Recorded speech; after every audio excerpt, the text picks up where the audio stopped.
বাংলাদেশের ইতিহাসে এক বিরল অধ্যায় ঘিরে চলছে এখন উত্তপ্ত বিতর্ক। নারীদের বিরুদ্ধে দেওয়া মৃত্যুদণ্ড কিন্তু একটিও ফাঁসি কার্যকর করা হয়নি।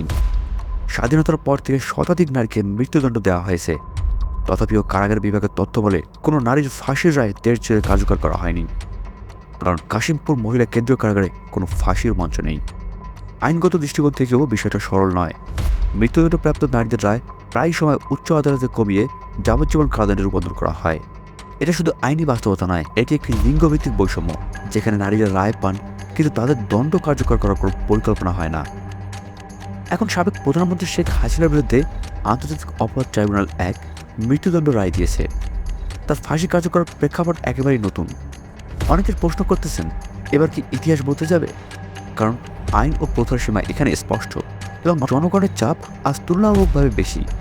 এটি শুধুমাত্র একটি বিচার প্রক্রিয়ার ঘটনা নয়, এটি বাংলাদেশের ন্যায় ব্যবস্থা, লিঙ্গনীতি এবং ইতিহাসের সীমারেখার সংশ্লেষ করছে, যা আমাদের সবাইকে ভাবায়।